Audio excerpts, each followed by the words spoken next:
Kulit Soliman ang malupit sa katotohanan. Ayan po mga kabunyog, live tayo, no? Ngayon, ito nga, mainit-init pa, no? bagong hango, no? Bagong hango dito po sa mundo ng social media, nabulatlat itong sinasabing, di umano, itong Papa Balls ni Roque. Ano ka ba naman kasi, di ba? Ano ba talaga, Harry Roque? Ngayon, ito kasi, sa totoo lang po, itong sinasabing travel companion na di umano, Papa Balls ni Roque, sabi ng mga netizens, ito daw yung kanyang in-endorse, binigyan ng suporta sa pag-travel po sa Poland, sa Italy, saan pa ba yung isa? Ukraine, Poland, Italy, Ukraine. Sana all, Ngayon, tayo po, wala naman tayong pakialam talaga sa mga personal na buhay ng tao. Halimbawa, sinabi ko nga sa aking post, wala naman tayong pakialam kung kung bading si Roque. Kung bading siya, ang alam kasi natin, meron naman siyang anak, meron siyang asawa. Yun ang public information, di ba? Pero kung may mga ganun naman, kahit na may asawa ka, bading ka, o sinasabi nila, silahis. So, sa akin, usaping pampamilya, personal masyado yan. Ang concern natin dito, yung issue na may epekto sa bayan. Sabi nga doon sa isang post, okay lang naman manlalaki. O manlalaki ka, o ano mang gawin mo sa personal mong buhay. O kung ano yung iyong gender preference. Ano yung choice mo? Bakla ka ba? Tomboy ka? Bading ka? Ano pa ba yon? Marami yan di ba? LGBTQ. O ano pa ba? Plus. Okay lang yan Tao tayo di ba? Pero tayo sa bunyog, ako, Kulex Soliman, ang malupit sa katotohanan. Gusto natin, okay lang yan, choice ng tao yan, pero dapat walang epekto yan sa bayan. Kumbaga, pero kapag nasasangkot na po yung interest ng bayan, yung pondo ng bayan, pera ng bayan, meron tayong pakialam dyan. So kung Papa Balls man ni Roque yan, ayon sa mga reaksyon ng netizens, napakarami na nating nababasa, okay yan. Pero yung sa atin, yung pondo ng bayan na nagagamit, at bakit itong Papa Balls ni Roque, na ang pangalan nito ay ano naman tong tao na to, naging opisyal ng gobyerno, itago natin sa pangalang AR. Si Alberto Rodulfo de la Serna. Yan Public na po yung pangalan niya ngayon. Biglang sikat siya, Alberto Rodulfo de la Serna. AR de la Serna. Ito daw ay ayon sa mga post sa mga news site, di ba? Ito daw ay lumaban na Mr. Supranational. Mga male pageant yan mga male pageant, Kung sa babae may Miss Universe, meron din mga Mr. Universe o mga male pageant, Ganun yan. So yan po, siyempre mga gagwapuhing lalaki yan, mga matipuno yan, mga macho-macho gwapito yan, di ba? Baka dyan nakilala ni Roque yan, hindi natin alam. Again, hindi natin inuusgahan kung ano yung kanyang gender preference. Yung pagiging bakla, tomboy, it's okay. Ang pinag-uusapan natin dito, yung issue ng bayan, yung pera ng bayan, dyan tayo magko-comment. Ngayon, ganito. Saan ba nagsimula lahat ito? Ito na i-vlog na natin Pero ito kasi may mga dumating na mas bagong impormasyon. Ito palang tinutukoy po na executive assistant ni Roque sa Malacanang po na-appoint po ito 2021, January 2021 to December 2021. Na-appoint po itong executive assistant ng sa Office of the President, Office of the Spokesperson, na si Roque nga yan, So, ibig sabihin, salary grade 20 ito, ayon dun sa dokumento na pinakita ng mga media site, Salary grade 20.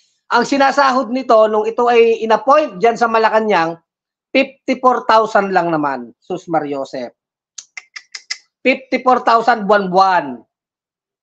Yan po, paano natin nalaman yan? Yan po yung mga nakuhang dokumento doon sa Pogo. Yun. Kumokonek sa Pogo kasi eh. Ngayon, kung qualified naman yan, ano, abogado o talaga may kinalaman yan, public administration ba yan, CPA yan, na talaga namang gumagampan ng tungkulin, wala naman sanang mali siya dun eh. Di ba? Mga kabunyog, mga kababayan. Talaga namang ang mga opisina, may mga executive assistant yan eh. Ang tanong ba, qualified ba yan? Ngayon ganito, naiwan kasi sa Pogo yung dokumento na yon. 20 dokumento yung nakuha dun sa Pogo. Yung appointment paper ng tao na to, na nagtatrabaho po sa Malacanang, inappoint po ni Roque, executive assistant niya, salary grade 20, sumasahod po ng 54,000. Eh, pera ng bayan yan eh. Pangalawang dokumento pong nakuha, yon, wala na si Roque sa Malacanang, hindi na siya isang public servant, public official. Siya'y pribadong tao na, meron pong dokumentong nakuha doon, endorsement. Alam ko, ano yan eh, sa pagta-travel sa abroad. Na itong tao na to ay magiging travel companion niya, travel buddy. Kasi daw, ito ay, sila daw ay pupunta ng Ukraine, kasi may peace talk yata, ano, peace convention, something, no, dyan sa Ukraine, naimbitahan daw itong si Roque. So, pupunta rin ng Italy, pupunta rin ng Poland. Oh, sana all kayo ha. Oh, yung mga Papa Balls diyan, sana all ano. Ngayon, ang travel companion niya, itong si A.R. de la Serna, si Alberto Rodolfo de la Serna, na dati niyang executive assistant sa Malacanang. At sinasabi niya doon, susuportahan ko yung ano nito, pag travel expense nito. Susuportahan ko ang pamasahe nito, pagkain nito. Kaya nga sabi ng mga netizen, macho guapito, Papa Balls, di ba?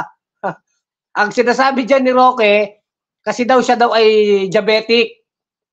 Meron pa siyang sinasabing coronary ek-ek, tungkol sa puso yan eh. So kailangan niyang travel companion kasama. Ngayon, itong tao na to, itong A.R. de la Serna na ito ay naging kandidato diyan sa tinatawag na male pageant, itong Mr. Supranational. Oh, at nakita ko yung picture nitong Papa Balls, di umano, gwapo, may tsura, macho, di ba? Alam niyo naman yung mga sumasali sa mga male pageant, para ano yan eh, bikini open, macho, gwapito yan. Siguro, maaari, dyan lamit ni Roque yan, di ba? Ako, ang puzzle ko gito, una, involved kasi ang pera ng gobyerno. Bakit ginawang opisyal ng gobyerno yan? Executive assistant, sumasahod ng 54,000, isang taon, anong qualification yan? At anong silbi niyan sa gobyerno? Doon may karapatan tayo eh. Kasi pera ng bayan yun. Ibig sabihin, kung yan ay Papa Balls lang ni Roque, papa niya, kung bading ba siya dyan o talagang papa niya yan, napakasama pong tignan. Na ginagamit mo, yung posisyon, i-appoint mo, di ba? Yung kasing travel niya abroad, private person na siya noon eh. Wala akong pakialam doon. Ito pa po isang may public interest sa issue na yan. Kaya natin to binubulat-lat at pinag-uusapan. Bago yan, bati-bati muna tayo.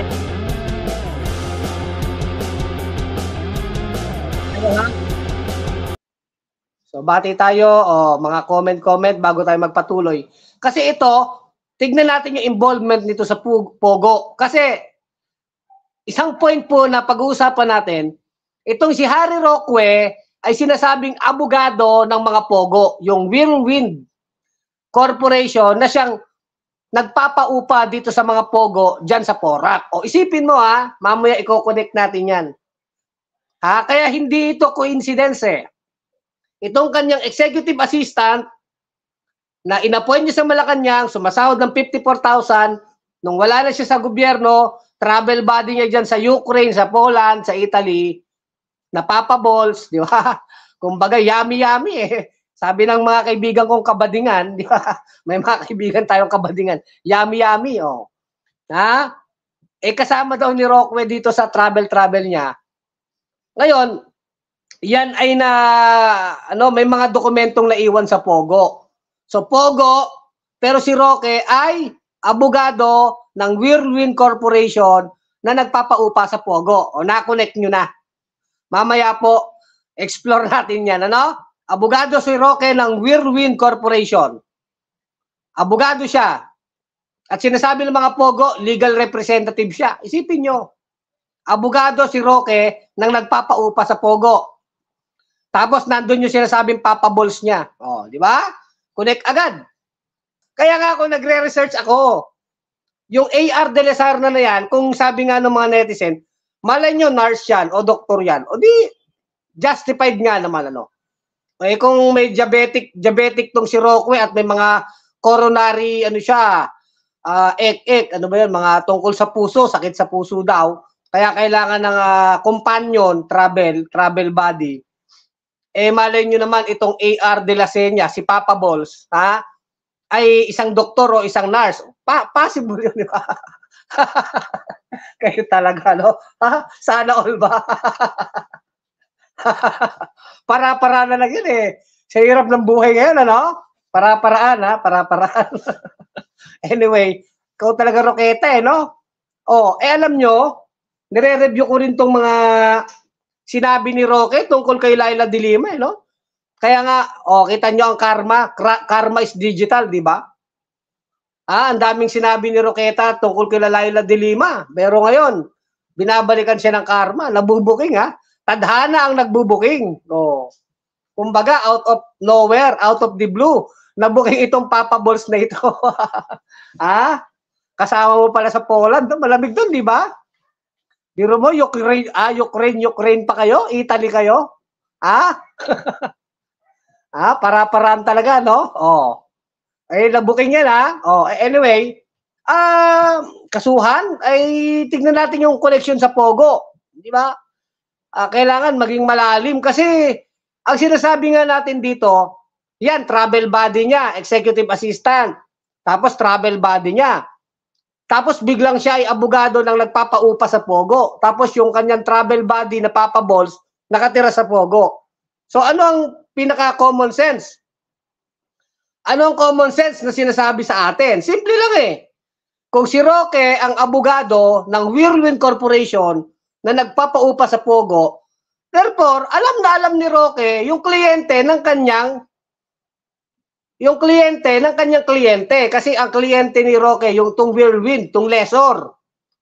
Ibig sabihin Lesor, nagpapaupa sa Pogo.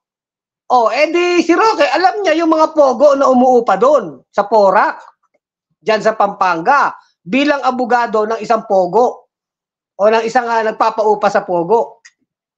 Nakuha nyo ba? Di alam ni Roque yon. Ngayon, meron siyang Papa Balls dyan na dyan nakatira. Kasi pwedeng dyan nakatira. Bakit natin nasasabi na possible talagang dyan tumira yan? Bakit may mga dokumento doon na naiwan? Kasi, di ba, maaaring hawak nung lalaki yun eh. Siyempre, magta-travel sila. Meron siyang kopya noon. So, ibig sabihin, pwedeng tumira yung Papa Balls ni Roque, kung yun nga yung Papa Balls niya, si AR de la Serna, dyan sa Pogo. At sino ang nag-endorse kay de la Serna sa Pogo tumira? Yun yung logic eh. Simple-simple. Nakukuha nyo naman siguro mga kabunyog, mga kababayan.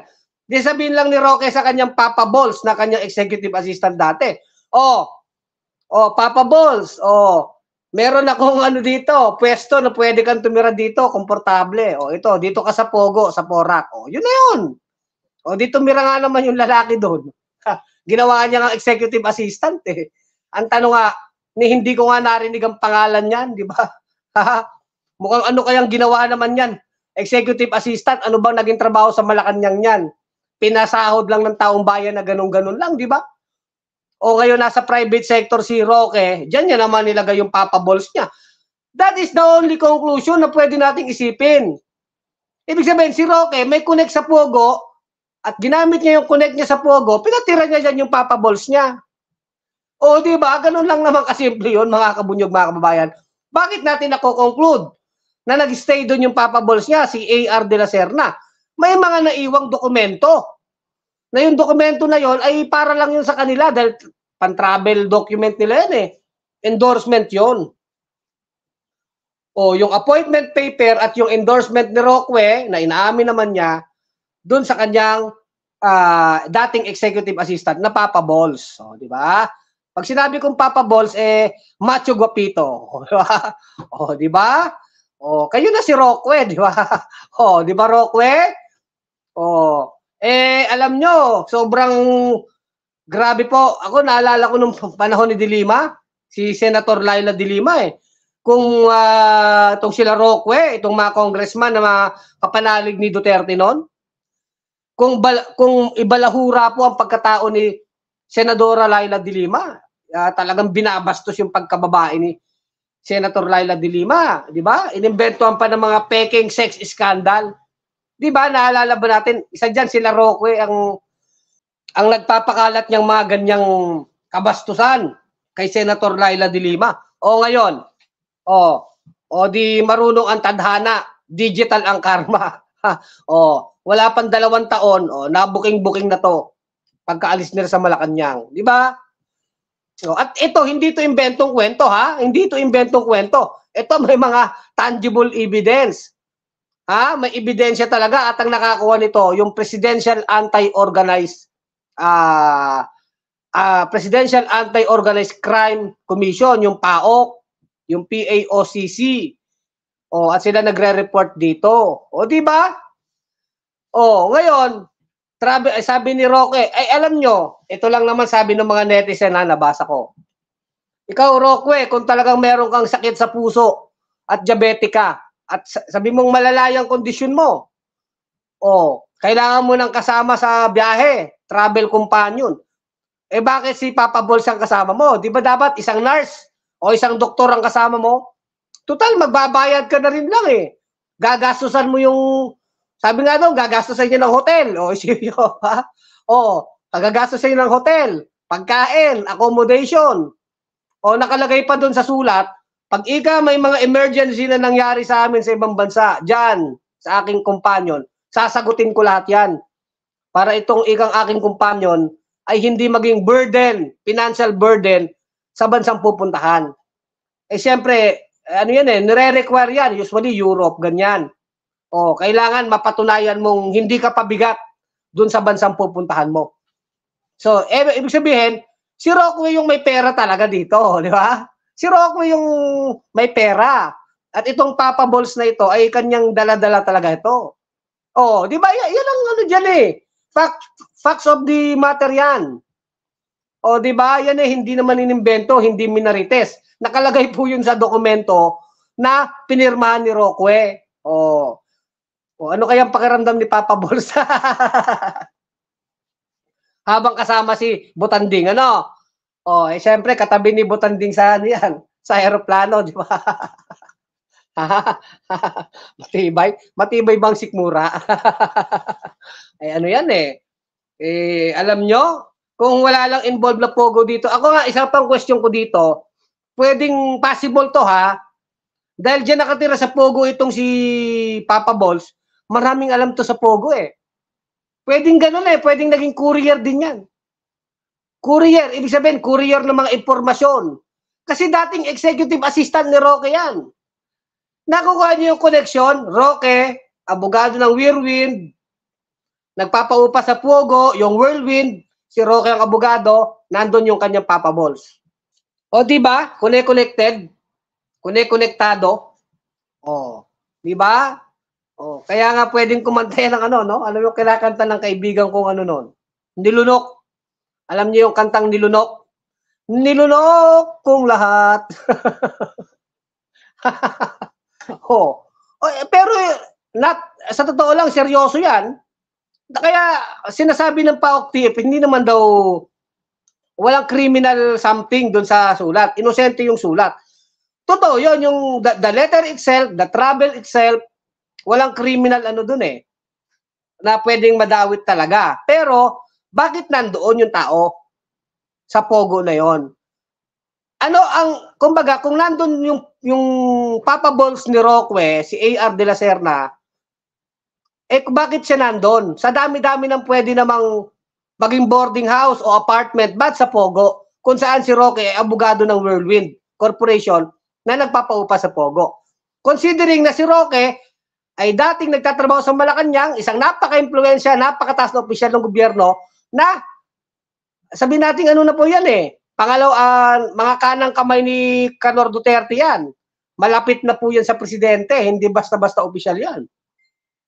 Parang Panelo yan, parang Roque, parang Medalgia yan. So alam na alam from the start, alam na alam nila Roque ang operasyon ng Pogo. Bakit ko po nasabi? Doon tumira yung Papa Balls niya. O, di ba? Ganun ang connection noon. Doon tumira, nakatira yung Papa Balls niya, si A.R. de la Serna, na ginawa niyang executive assistant. Napaka ano pa nga eh, pag inisip nyo, napaka unethical. Parang si Martin Andanar. Si Martin Andanar, Presidential Communication Chief. Ibig sabihin yung komunikasyon ng buong gobyerno natin, hawak po ni Martin Andanar yun, natatandaan nyo? PCCO, Presidential Communication Chief yan. Ngayon, sa nagtatrabaho si Martin Andanar, sa state media ng China, yung China TV, isipin nyo, yung dating communication officer, chief communication officer ng buong gobyerno ni Canor, nagtatrabaho sa media ng China, state na hawak po ng Communist Party of China Communist Party ng CCP. Ibig sabihin, na-explore ng China yung mga vital information, mga security information na alam ni Andanar, kaya dapat yan nire-recall yan eh, kasi dapat hindi pwede yun. Kasi napaka-possible talaga na marami ng sila Andanar, maraming kinakanta dyan sa China kasi dyan siya nagtatrabaho. Hindi ba? That is the height of treachery. Talagang traitor na bulgar-bulgar. Di ba wala man lang delikadesa na dati kang chief communication ng bansa, Presidential Communication Office, di ba? Tapos diyan ka nagtatrabaho sa state media ng China, si Martin Andanar. May narinig ba kayo kay Canor Duterte? In the same way, ito namang si Roque, nandiyan pala ang Papa Balls mo. Yang si Mr. Supranational. Ilan ba ang abs niyan? Ako wala akong abs eh. Di ba? Roque, ilan ba ang abs? Walang hiya kayo? Di ba? Napaka, by the virtue of your position, by the virtue of your influence sa gobyerno, ganyan ang mababaltaan natin. Pasahurin pa ng taong bayan, pinasahod natin na 1 taon yan. Presidential assistant, executive assistant, 54,000 ang sahod. Anong naging silbi niyan? O, di ba? Kaya ito'y merong kinalaman sa national security eh. At matitindi itong mga pogo, itong mga sindikato, marunong silang lumaro. Malamang maraming alam tong pogo-pogo na to sa mga extracurricular ni Roque. Di ba Roque? Baka nga nagpupunta pa si Roque doon, hindi natin alam. Executive assistant niya eh. Talaga bang executive assistant mo yan? Umamin ka na. Kung bading ka, umamin ka. Di ba? Wala kaming pakialam sa pagiging bading mo. Ang sa amin dito, yung interest ng taong bayan, yung connection nyo sa Pogo, yung ginawa mong sahod dyan, na pera ng bayan yan. Yun yung inaangal natin. Kung magbading-bading ka dyan, manlalaki ka, kung gusto mo, kung buhay mo yan, problema ng pamilya nyo yan. Kung walang kinalaman sa bayan. May kinalaman sa bayan to eh. Di ba mga kabunyog, mga kababayan? Maliwanag po yun. Unang-una, paano, may kinalaman ba siya? Bakit naiwan yung dokumento doon ng kanyang Papa Balls, yung dating executive assistant? Pangalawa, ipatawag po yung si Alberto, si A.R. de la Serna. Bakit naiwan? Dapat patawag yan. Anong ginagawa mo doon? Anong ginagawa mo doon? Dati kang executive assistant sa Malacanang. Bakit ka nasa Puguan? May mga impormasyon ka bang sinasabi dyan? May kinalaman ba kayo? Kasi criminal activities na pong nangyayari doon eh. Hindi siya yung parang okay lang sana kung isang private na hotel. Okay yun. Ito criminal activity ito. Bakit nandun yan? At yun nga, si Papa Balls ang link kay Roque. Di ba? Kaya hindi ito usapin ng bading-bading eh. Hindi eh. Mas malalim yung gusto ng bunyog dito. Kung bading si Roque, ano niya yan? Pagkatao niya yan. Kung yan ay aaminin niya o hindi. Kung may asawa siya, problema nila yan. Ang sinasabi natin dito, yung interest ng bayan. yung interest ng bayan. Bakit ang dati mong executive assistant ay nandyan sa Pogo? Kay papa mo yan, o boyfriend mo yan, o kung ano mo yan, wala kaming pakialam. Ang sa amin, bakit nasa Pogo yan? Bakit may dokumento yan sa Pogo? Ano ang connection nyo? Ano ang alam nyo? Considering na si Roque, biro nyo walang delikadesa, abogado po siya ng Whirlwind Corporation. Kahit sinasabi ng China, yung Pogo, illegal daw yan sa kanila. Plastic tong China na to. Pero ginagamit ng China yan sa mga spy espionage, diba? So ako, anything na sasabihin ng gobyerno ng China ngayon, hindi nakapanipaniwala, walang kredibilidad. Mismong sabi ng China daw, ipasara na daw ang mga Pogo. Nambobola pa itong China. Sa inyo nga galing yan eh. At malamang, kinokonekta nila yung mga illegal na yung mga sindikato na yan, ginagamit din ng China yan para sa espionage. Kasi yun nga yung nakita sa Banban tsaka dito sa Porac. May mga iniimbestigahan po ang PAOK. Sinasabi ng PAOK, pwedeng konektado sa espionage. Ibig sabihin, panitiktik, mga spy. Kagaya yung Alice Guo na yan. Yung Alice Go na yan, na mayor ng Bamban, kakasuhan na daw po yan, non-bailable, makukulong. Pero yan, spy yan. Ngayon, may mga palabas sila sa mga TikTok, sa mga Facebook na namimigay ng tulong. Huwag po kayong maniniwala sa ganyan. Yan ay propaganda. Pero yung Alice Go na yan, ay parte ng sindikato yan. Yun na po, 100% yan. 100% yan, parte ng sindikato yan. Marami lang talagang natapalan ng pera dyan sa Banban Tarlac. At sa mga ahensya ng gobyerno, kaya nakaalago yung sindikato nila Alice Go na yan. Kahit yung Lucky South 99 na yan, pinasarado na yan eh. Yung nasa Porac. Yung Pogo na yan, na-raid na yan last year, pinasarado na yan. Bakit naka-operate uli? Di ba? Kaya marami pong talagang itong sindikato ng Pogo, itong sindikato na ito, malawak po ang naging ugat nito sa ating gobyerno. Talagang ang dami nilang kapit. Talagang nakakatakot ito. Kaya nga dapat ang mga lahat ng Pogo ngayon ipasara. May national security concern dito eh. O kaya pwede ko sabihin, national security emergency. Hindi talaga mapagkakatiwalaan ng mga Pogo. Lahat na yan. Ipasarado na yan. Tanggalan ng lisensya. Imbestigahan yan. At yung mga sindikato, wag pauwiin. Kasuhan dito. Hindi pwedeng dile-deport lang. Pauwiin. Kasi may mga torture dyan, murder, kidnapping. Hindi natin alam, baka pati drugs. Naku, pati drugs, hindi natin alam. Pwedeng, lahat ng kawalang yan, kaya nilang gawin. Kahit pagpatay ng tao, sinusunog yung tao. O di pati drugs yan. Money laundering. Di ba? Ano pa bang natin, nabuking na lahat. So lahat ng Pogo na yan, dapat yan iban. Ipasarado na yan, tanggalin na yan, ipadlock na yan, kumpiskahin na ng gobyerno yan. National security matter ito. National security matters. National emergency. Yung ating pambansang seguridad. Masyado na pong compromise. At sinasabi nga ng mga senador, kahit ito pong mga sindikatong Pogo na ito, ay konektado po sa mga sindikatong lokal. Isipin nyo, yung mga local criminal syndicate ng Pilipinas, konektado na sila sa sindikato ng Pogo. So ano pa ba? At alam natin sila Duterte yan. Yan naman public knowledge na eh. Bulgar na po ito mga kabunyog, mga kababayan. At kahit ngayon si Roque, nag-aabogado sa Whirlwind Corporation na nagpapaupa sa Pogo, isipin nyo, walang kahihiyan. Siyempre, saan ba kumikita yung Whirlwind? Di sa mga Pogo. Di kwarta din ng Pogo yung kinikita ni Roque. Kasi kwarta ng Pogo yung kinikita ng Whirlwind eh. Di kwarta ng Pogo ang binabayad kay Roque. Ganyan sila kahudas, katraidor. Di ba mga kabunyog, mga kababayan? Public knowledge naman yan. Binaboy ng binaboy ang ating bansa. Ngayon lang nabubuko yan eh. So hanggang dito na lang ang ating vlog, mga kabunyog, mga kababayan. Ang ganda ng ating usapan, ano? Ito si Kulet Soliman, ang malupit sa katotohanan. Sa bunyog pagkakaisa, mga kabunyog, mga kababayan, tuloy ang laban. Bunyog, bunyog, halikan na kasama ka. Bunyog, kapag buklod ay may pag-asa.